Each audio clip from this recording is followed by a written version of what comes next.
एक काम करो, जल्दी से इन दोनों क्वेश्चन का स्क्रीनशॉट लो।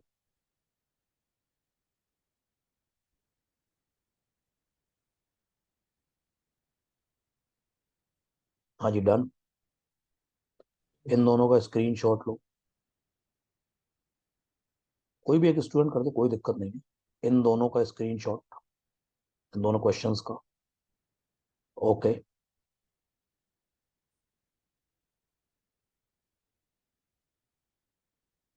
इसका स्क्रीनशॉट।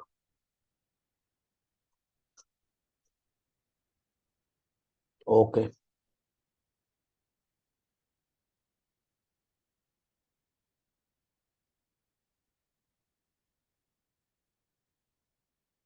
इसका स्क्रीनशॉट।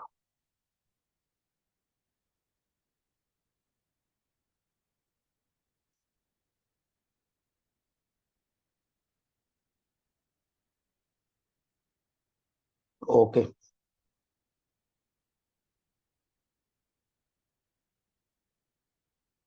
इसका स्क्रीनशॉट।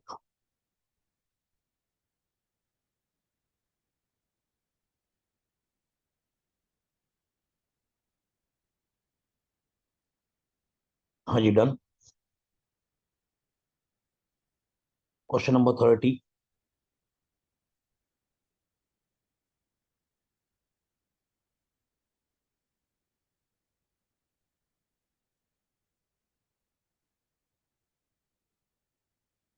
ओके। ये 10 क्वेश्चन करने हैं। पी एंड सी है ये।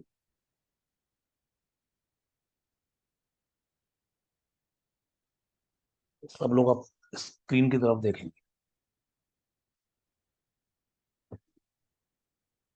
In how many arrangements of the word sleepless no two S appear together. दो एस अगल बगल नहीं आने चाहिए, दो एस एक साथ नहीं आने चाहिए। वर्ड क्या है? Sleepless.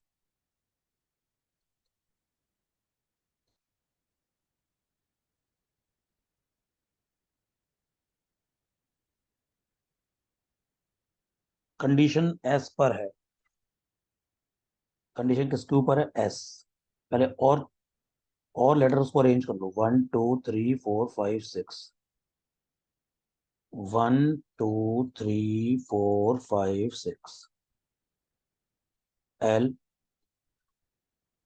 Double E, P, L E. ये आपस में कितने वे में अरेंज होंगे? 6 फैक्टोरियल अपॉन, इसमें एल 2 बार है, 2 फैक्टोरियल। और यहाँ पे ई 3 बार है। ई, तीनों ई एक से हैं तो वो अलाइक हैं, वो 3 बार आ रहे हैं। Multiplied by 3 factorial. अभी रुको जरा, अब जरा ध्यान सुनिए तो। एस को छोड़ के और लेटर्स अरेंज हुए।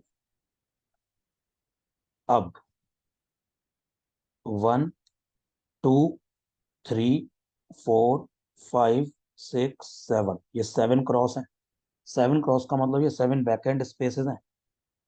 ये 7 प्लेसेस पे जो वैकेंट प्लेसेस है, मतलब ये 7 क्रॉस जो है, उनमें से किसी भी 3 क्रॉस के ऊपर अगर 3 एस आ जाते हैं तो कोई भी 2 एस एक साथ नहीं होंगे। बताया था मैंने तुमको ये तरीका कई बार।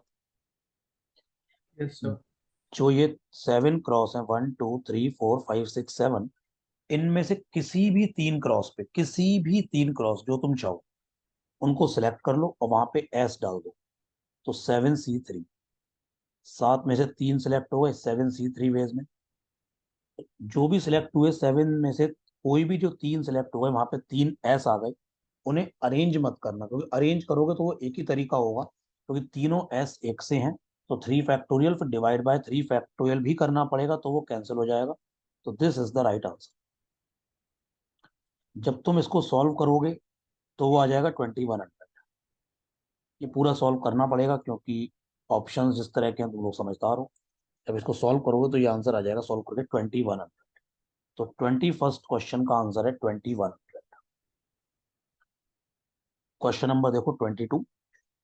In how many ways can 20 identical chocolates be distributed among 4 children such that each child receive at least one chocolate and none of them receive 17 chocolates?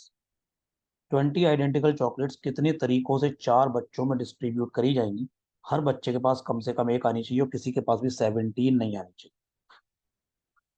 मानते हैं पहले बच्चे के पास नंबर ऑफ चॉकलेट्स गई ए, दूसरे बच्चे के पास नंबर ऑफ चॉकलेट्स बी, तीसरे बच्चे के पास नंबर ऑफ चॉकलेट सी, चौथे बच्चे के पास नंबर ऑफ चॉकलेट डी।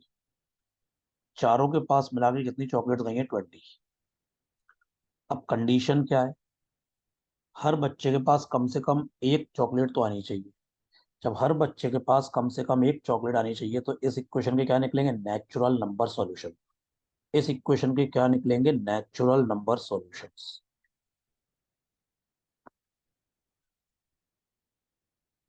और नेचुरल नंबर सॉल्यूशन निकालना हम लोग जानते हैं कैसे। पहले सबको एक एक दे दो, जब सबको एक एक चॉकलेट चली जाएगी बचेगी 16।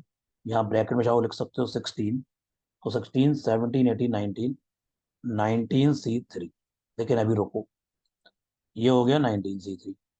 अब इसमें एक सॉल्यूशन ऐसा भी आएगा, मान लो ए के पास 1 है, बी के पास 1 है, सी के पास 1 है और डी के पास 17 हो गई, तभी जाके सम 20 होगा।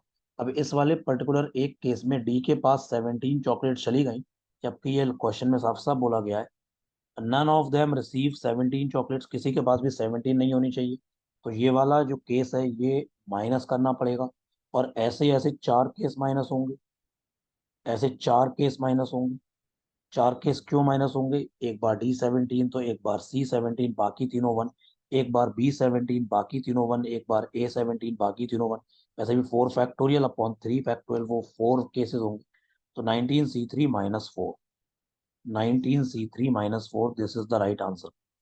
तो जब तुम 19C3 - 4 को सॉल्व करोगे, तुम देखोगे आंसर आ जाएगा 965। आंसर आएगा 965। तो 21st क्वेश्चन का आंसर है first option, that is 2100। 22nd question का आंसर है फर्स्ट ऑप्शन, दैट इज 965। ठीक है, देखो 23 बहुत अच्छा क्वेश्चन है, सिंपल है, थोड़ा दिमाग से समझना, ध्यान से सुनना। 3 डिजिट नंबर चाहिए X Y Z. 3 digit number चाहिए एक्स वाई जेड। कंडीशन क्या है? एक्स लेस देन वाई और वाई ग्रेटर देन जेड, मतलब जेड लेस देन वाई।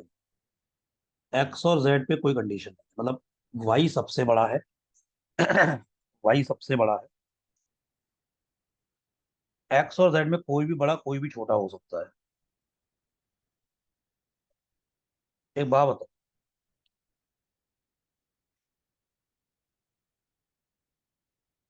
मतलब पहली बात तो ये है कि तीनों डिजिट अलग अलग है, क्योंकि एक्स वाई से छोटा है, वाई भी जेड से छोटा है।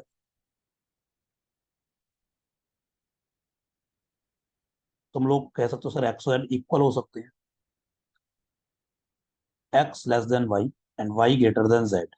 लेकिन बोला गया है तीनों डेट अलग अलग है, डिस्टिंक्ट डेट्स, ऐसा बोला गया क्वेश्चन में। तीनों डेट अलग अलग है। अब एक केस बनाते हैं।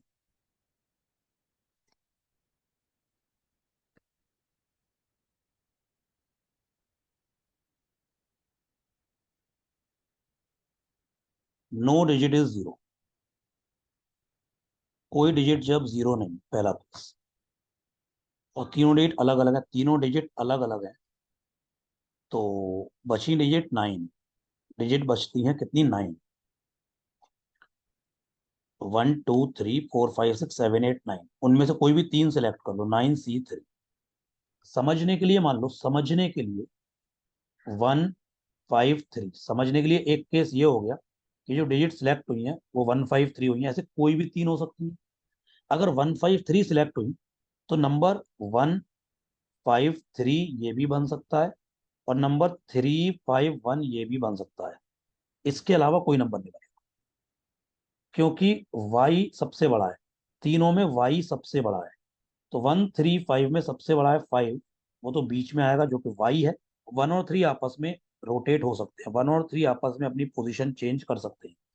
तो 9C3 वेज में जो तीन डिजिट सेलेक्ट हुई हैं, हर सिलेक्शन के करस्पॉन्डिंग दो नंबर बने। जैसे 1 3 5 एक सिलेक्शन है, इस सिलेक्शन के करस्पॉन्डिंग दो नंबर बने हैं, 153 351। तो ऐसे जितने भी केसेस बनेंगे 9C3, उसमें से हर केस दो तरीके से घूमेगा, एक्स और जेड, जेड और एक्स। ये तो वो केसेस बन गए हैं जिनमें कोई डिजिट जीरो नहीं है। अब दूसरा केस,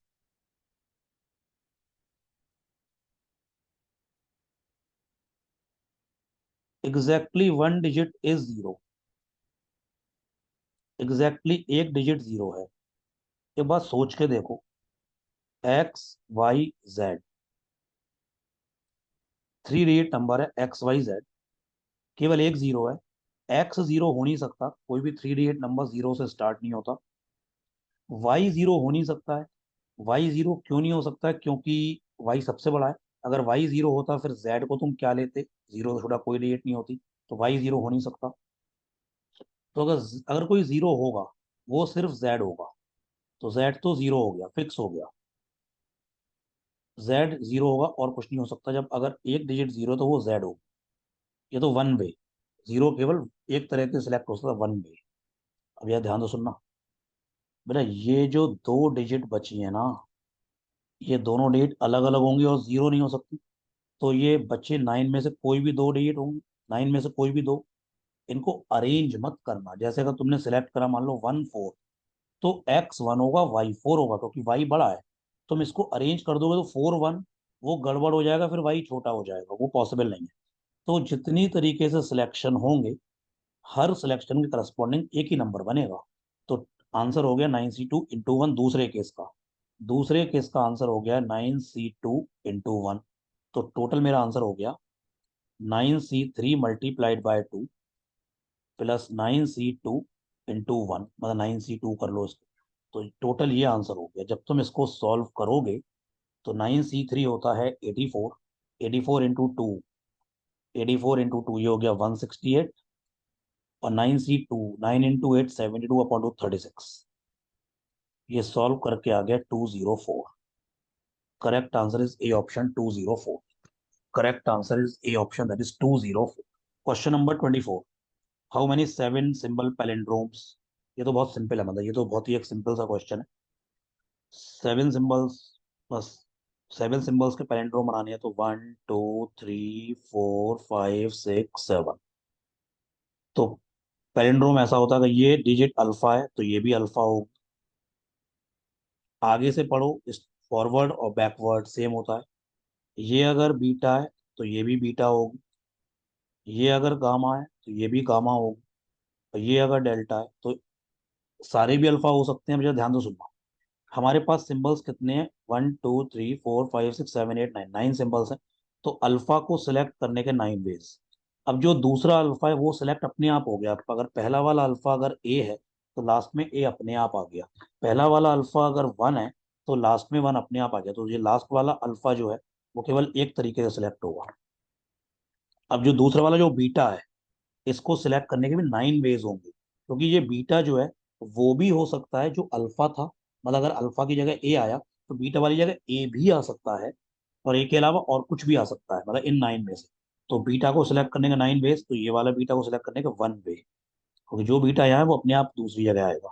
गामा को सिलेक्ट करने के 9 वेज, दूसरा वाला गामा 1 वे। डेल्टा को सिलेक्ट करने के 9 वेज। तो करेक्ट आंसर ये हो गया।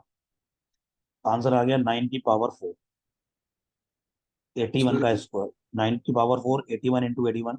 तो ये आता है 6561, 6561। Correct answer is B for Bangalore. Question number 25 to 27, ध्यान से सुनना।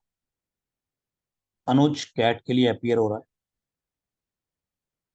उसमें तीन पेपर है, तीन सब्जेक्ट पेपर है, VARC मतलब verbal, LDI and QA quant.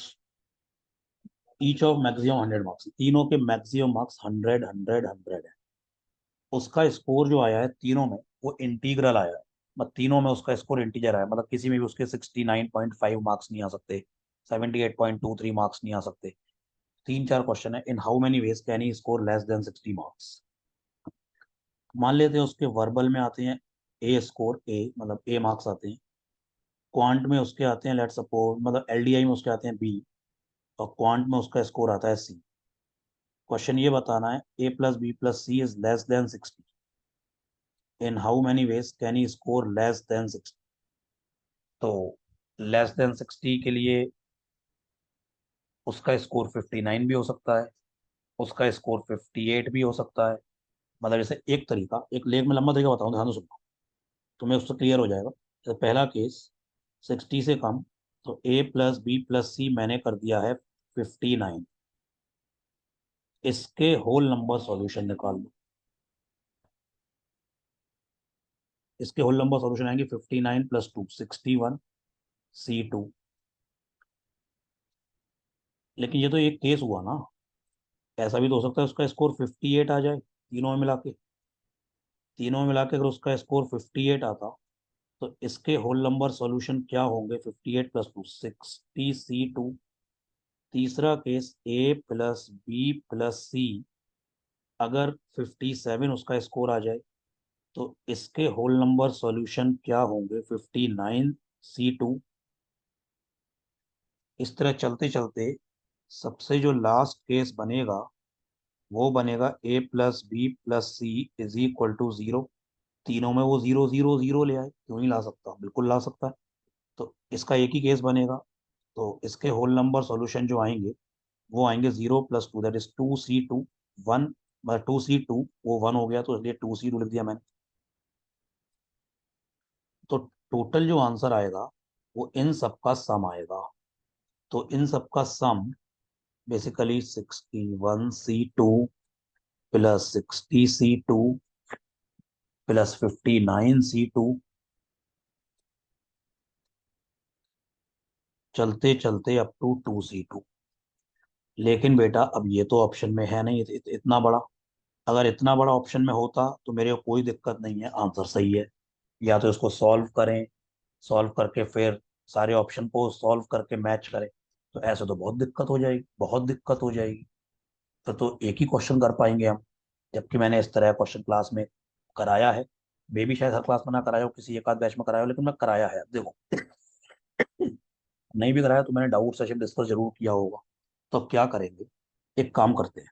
This is one way to solve the question number 25। एक और तरीका जो एक लाइन में डायरेक्ट आंसर आएगा, मैं उसको यहाँ लिखता हूँ ताकि तुम समझ पाओ। मैं इरेज नहीं करता इसको, बाद में इरेज करूंगा। मान लेते हैं उसके वर्बल में स्कोर आया ए, एलडीआई में स्कोर आया बी, और क्वांट में स्कोर आया सी। लेस देन चाहिए 60। लेस देन 60 में ज्यादा से ज्यादा 59 हो सकता है, यानी कि मैं इसको ऐसा कह सकता हूँ, a plus b plus c less than equal to 59। ऐसे ही बोल सकता हूँ, a plus b plus c is less than equal to 69, less than equal to 59। मैं एक वेरिएबल पी इंट्रोड्यूस करा देता हूँ।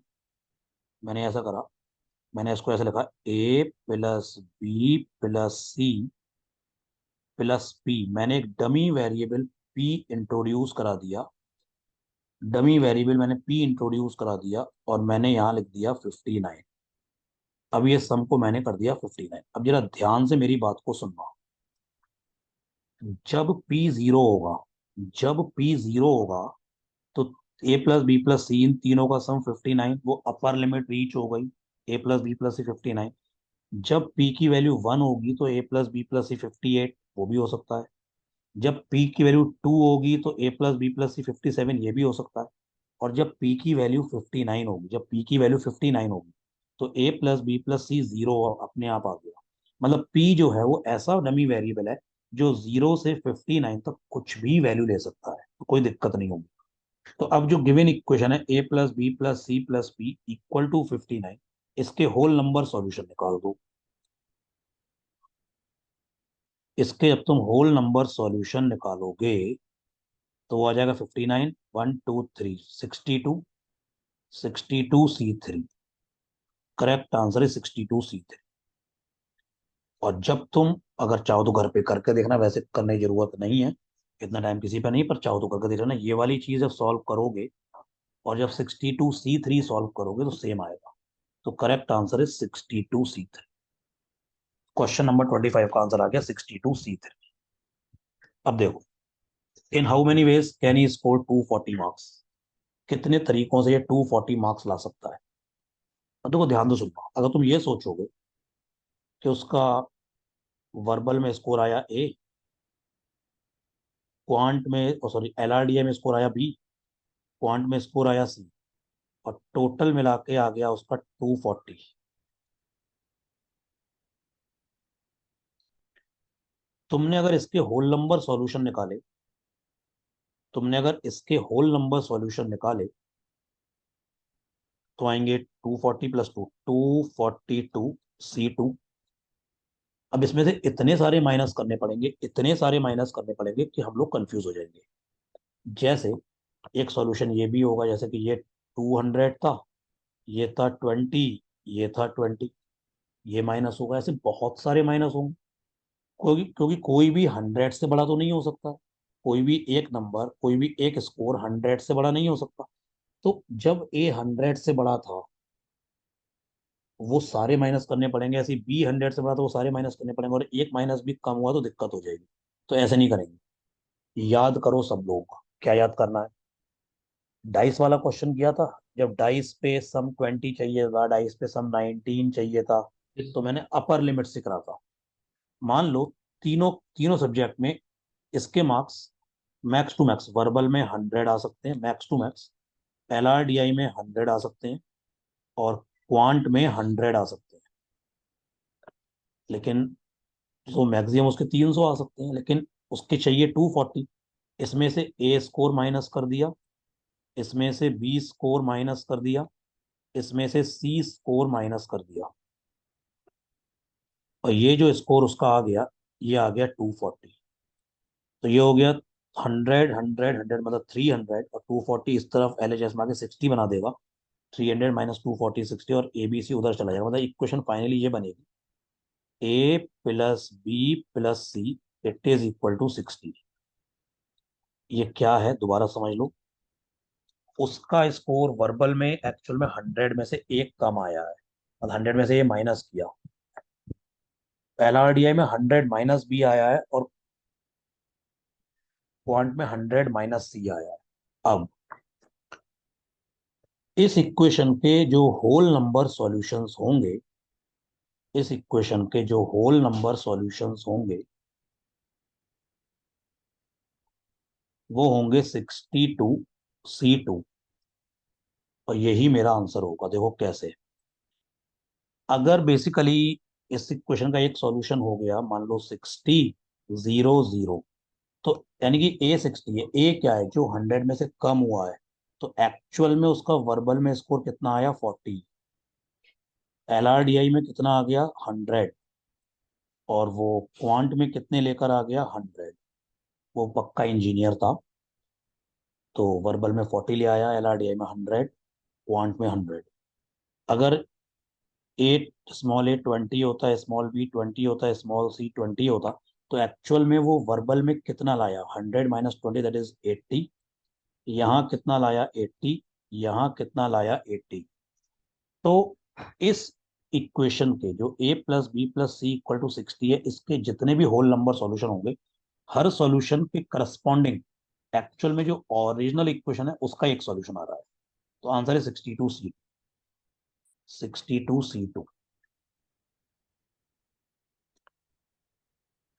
आई होप सबको ये वाला समझ में आ गया होगा। जब मैं डाइस के बारे में बताया था, ऐसे ही क्वेश्चन किया था। अब अगला क्वेश्चन देखो, थोड़ा काफी अच्छा है, ध्यान से सुनना इसके बारे में जरा। कितनी तरीके से वो 140 नंबर ला सकता है, कितनी तरीके से वो 140 मार्क्स ला सकता है। ध्यान से सुनना।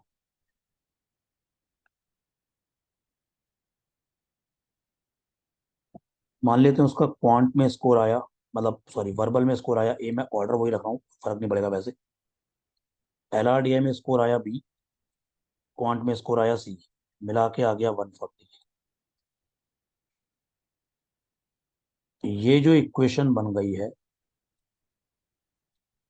अगर इसके होल नंबर सॉल्यूशन निकाल दे,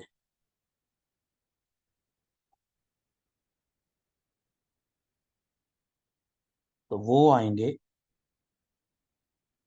142 C2। लेकिन अब ये तो सबको समझ में आ गया होगा, इसमें कुछ जो 142 C2 जो सॉल्यूशंस आए हैं, इसमें कुछ काफी सारे एक्स्ट्रा काउंट हो गए हैं। एक्स्ट्रा काउंट हो गए, मतलब जैसे कि जब ए 140 था तो बी सी 00 था। ऐसे ही जब ए अगर 120 था तो बी सी कुछ भी हो सकता है, सम 140 है। तो मतलब वो सारे सॉल्यूशन एक्स्ट्रा काउंट होगा, वो सब माइनस करने पड़ेंगे। अब माइनस करेंगे तो बहुत दिक्कत है। तो एक काम करो, ध्यान से सुनना। एक्चुअल में ए या बी या सी, कोई भी एक, मतलब बात तीनों के लिए हो रही है, ए बी सी के लिए, कोई भी 100 से बड़ा नहीं हो सकता। तुम किसी एक को 101 दे दो, वो गलत होगा ना। मतलब 101 दे रहे हैं किसी एक को, वो गलत हो जाएगा। देखो ध्यान से सुनना, मैंने ए को 101 दे दिया। तो अब अगर ए को मैंने 101 दे दिए, 101 देने के बाद प्लस ए प्लस बी प्लस सी, ये अगर मैं 140 करता हूं, मैंने ए को 101 दे दिए, या 101 दे दिए बेसिकली, तो मेरे पास अब बचते हैं 39। तो अब मैं ए बी सी को कितने भी दूं, वो सारे केस गलत हो जाएंगे। मतलब मैंने, तो यानी कि ये बन गया ए प्लस बी प्लस सी मिला के 39। अब ये ना ध्यान से सुनना, सब लोग ध्यान से सुनना, ये हो गया 39। इस इक्वेशन के जो होल नंबर सॉल्यूशन होंगे वो होंगे 39, 40, 41, 41C2। ये सारे काम के नहीं। क्यों? क्यों? अगर मान लो इस इक्वेशन का एक सॉल्यूशन है, ए को 101 देने के बाद अगर मैंने इसको 39 दिया, इसको 0 दिया, इसको 0 दिया, तो इफेक्टिवली इफेक्टिवली ए के पास हो गए 140, बी के पास 0, सी के पास 0। ये काम का सॉल्यूशन नहीं है। अगर मैं इस इक्वेशन का एक सॉल्यूशन ये लिखता, समझने के लिए, तुम लोगों से समझाने के लिए, 13, 13, 13, तो इफेक्टिवली ए के पास कितना गया? 101 प्लस 13, दैट इज 114। इफेक्टिवली ए के पास गया है 114, बी के पास 13, सी के पास 13। ये काम का नहीं। लेकिन ये 41C2 जो आया है, ये तब आया है जब मैंने ए को दिए थे 101। ऐसे ही मैं बी को 101 दे देता, तब फिर यही सॉल्यूशन आते 41C2। फिर मैं सी को 101 देता, तब फिर से ये बात रिपीट होती। तो यानी कि ये तो पर्टिकुलर एक केस के लिए हुआ है जब ए को 101 दिए थे। इसमें इंटू 3 कर दो, ये सारे माइनस करेंगे इसमें से। तो ये जो टोटल सॉल्यूशन थे 142C2, इस पे तो कोई लिमिट नहीं थी, इसमें सारे काउंट हो गए हैं। इसमें से 3 × 41C2, 3 × 41C2, जो ये जो भी आएगा माइनस कर दो। ये मेरा सही आंसर आएगा। ये आंसर आएगा। ये उतने तरीके होंगे जितने तरीकों से वो 140 मार्क्स लाएगा। ये वो तरीके होंगे जितने तरीकों से वो 140 नंबर लाएगा। 142C2 सारे केसेस हो गए होल नंबर के। इसमें से फिर मैंने केसेस वो माइनस करे हैं जब कोई एक 101 था, कोई एक 101 था, उसको ये 101 दे दिए, उसको और भी दे सकते थे। तो फिर मैंने निकाले सॉल्यूशन, वो आ गया 41C2 इंटू 3। वैसे तीन केस हो सकते हैं। तो ये जो सॉल्व करके आएगा वो आंसर होगा। ये सॉल्व तुम्हें करना है, ये मैं सॉल्व नहीं करूंगा।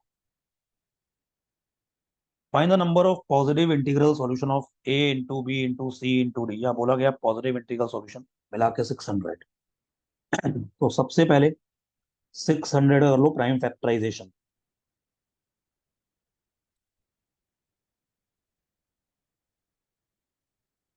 600 जो होगा वो होगा 2 × 3 6, 100, 2² × 5², यानी कि 2 की पावर 3, 3 की पावर 1, 5 की पावर 2। अब देखो, ए को मैं ऐसे बोलूंगा, मैं ए को बोलना चाह रहा हूं 2 की पावर x1,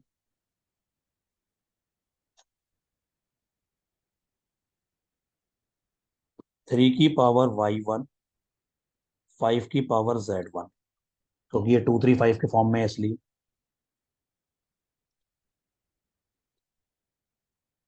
मैं बी को बोलना चाह रहा हूं टू की पावर x2, 3 की पावर y2, 5 की पावर z2। मैं c को बोल रहा हूं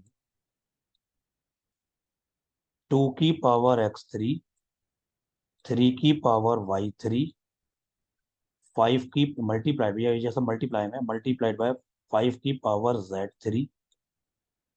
और मैं d को बोलना चाह रहा हूं 2 की पावर x4 मल्टीप्लाइड बाय 3 की पावर y4 मल्टीप्लाइड बाय 5 की पावर z4। तो ये बन गया 2 की पावर 3, 3 की पावर 1, 5 की पावर 2।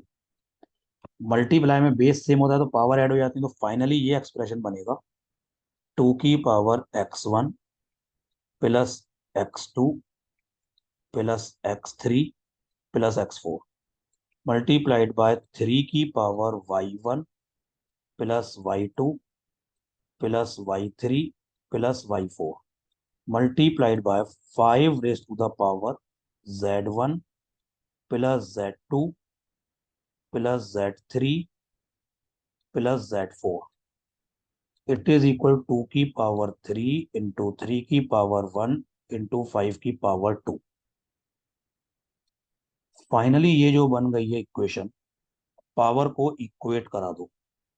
2 की पावर को 2 की पावर से इक्वेट कराएंगे, 3 की पावर को 3 की पावर से इक्वेट कराएंगे, 5 की पावर को 5 की पावर से इक्वेट कराएंगे। तो मामला ये बनेगा x1 plus x2 plus x3 plus x4। ये हो गया 3। 2 की पावर को 2 की पावर से इक्वेट करा दिया, तो y1 plus y2 plus y3 plus y4 ये हो गया है 1। z1 plus z2 plus z3 plus का z4 ये हो गया है 2। इसके भी निकाल दो होल नंबर सॉल्यूशन, इसके भी निकाल दो होल नंबर सॉल्यूशन, इसके भी निकाल दो होल नंबर सॉल्यूशन।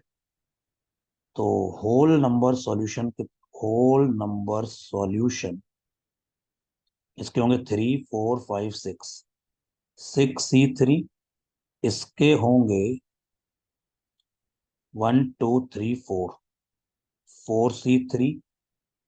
और इसके हो जाएंगे होल नंबर सॉल्यूशन 2 3 4 5, 5c3। इन तीनों का कर दो मल्टीप्लाई, तो 6c3 होता है 20 multiplied by 4c3, 4 multiplied by 5c3, that is 10, 18 when that is 800।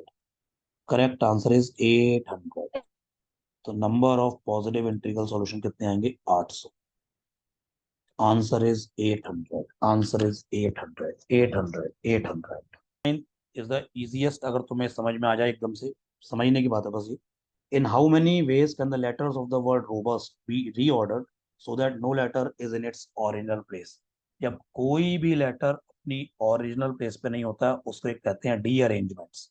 तो यहाँ पे ये 6 लेटर है, तो तुम्हें केवल बस ये बताना है D arrangement of 6 object, D6। तुम्हें सिर्फ D6 निकालना है, और DN का मैंने फॉर्मूला बताया है। तो D6 जो होगा वो हो जाएगा 6 फैक्टोरियल, ब्रैकेट में आएगा 1/2 factorial minus 1/3 factorial plus 1/4 factorial minus 1/5 factorial plus 1/6 factorial. बस यहीं तक आएगा। This is D6 and this is D arrangement of 6 objects. ये सॉल्व तुम करोगे, मेरा काम था तुम्हें गाइड करने का। कोई भी लेटर जब अपनी प्लेस पे नहीं आता है उस प्रोसेस को कहते हैं D arrangements, D arrangements. 30th एक काफी अच्छा क्वेश्चन है, मतलब 30th एक लिटरली बहुत अच्छा क्वेश्चन है, बहुत बढ़िया क्वेश्चन है 30th। In how many ways can 5 boys and 18 girls be seated in a row such that each arrangement begins and ends with a boy and in between two successive boys and odd number of girls sit? देखो 5 boys हैं,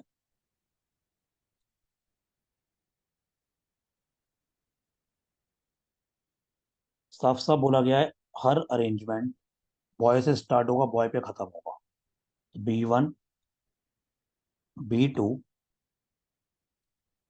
B3, B4, B5, ये 5 boys in 5 place पे arrange होंगे।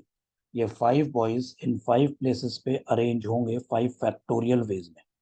पहली बात तो ये। अब जो B1 है, जस्ट एज्यूम B1, उसके लेफ्ट में कोई गर्ल नहीं हो सकती, क्योंकि हर अरेंजमेंट बॉय से स्टार्ट होकर बॉय पे खत्म होगा। तो जो गर्ल्स होंगी वो इन दोनों के बीच में होंगी, इन दोनों के बीच में होंगी, इन दोनों के बीच में होंगी, और इन दोनों के बीच में होंगी। मान लेते हैं इनके बीच में नंबर ऑफ गर्ल्स हैं X1, इन दोनों के बीच में नंबर ऑफ गर्ल्स हैं X2, इन दोनों के B3 B4 के बीच में नंबर ऑफ गर्ल्स हैं X3, और इन दोनों के बीच में नंबर ऑफ गर्ल्स हैं X4। मान लेते हैं कि B1 B2 के बीच में नंबर ऑफ गर्ल्स हैं X1, B2 B3 के बीच में number of girls X2, B3 B4 के बीच में number of girls X3, and B4 B5 के बीच में नंबर ऑफ गर्ल्स X4। तो पहली बात तो ये है, X1 plus X2 plus X3 plus X4, ये होंगी 80, मिला के गर्ल्स होंगी 80। अब बोला गया, ये B1 B2 के बीच में नंबर ऑफ गर्ल्स जो X1 है वो ऑड होनी चाहिए। B2 B3 के बीच में नंबर ऑफ गर्ल्स ऑड होनी चाहिए। B3 B4 के बीच में नंबर ऑफ गर्ल्स ऑड होनी चाहिए। B4 B5 के बीच में नंबर ऑफ गर्ल्स ऑड होनी चाहिए। तो यानी कि इस इक्वेशन के पहले मैं वो सॉल्यूशन निकालूंगा जिसमें X1 क्या होगा, ऑड, X2 भी ऑड नंबर होगा कोई, X3 भी ऑड नंबर होगा, और X4 ये भी ऑड नंबर होगा। यानी कि X1 को मैं बोल रहा हूँ 2K1 + 1, कोई भी ऑड नंबर इस फॉर्म का होता है। X2 को मैं बोल रहा हूँ 2K2 + 1, इसको मैं बोल रहा हूँ 2K3 + 1, और इसको मैं बोल रहा हूँ 2K4 + 1।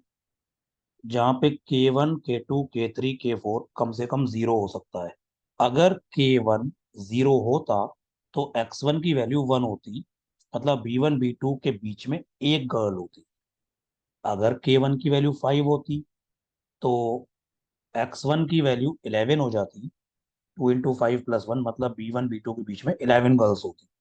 तो जब मैं इन सबको ऐड करूंगा तो इक्वेशन बनेगी सब में 2K1 + 2K2 + 2K3 +2K4 plus का 4, क्योंकि 1 4 बार है, मिला के 18।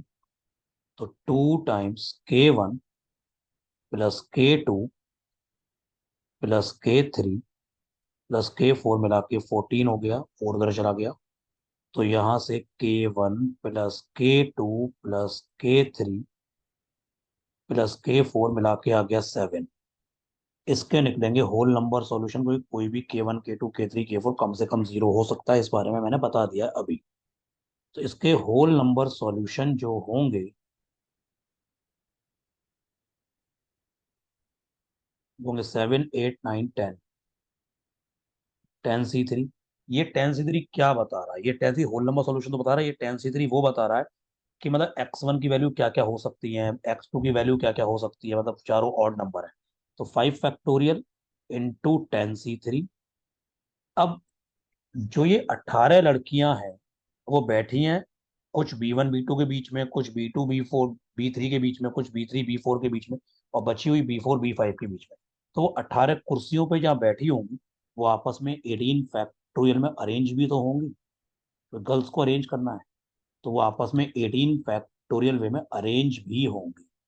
तो this is the right answer, this is the right answer. ये बहुत अच्छा क्वेश्चन था, जिसमें ग्रुपिंग डिस्ट्रीब्यूशन भी लग गया, सिंपल अरेंजमेंट भी लग गया, सब कुछ लग गया।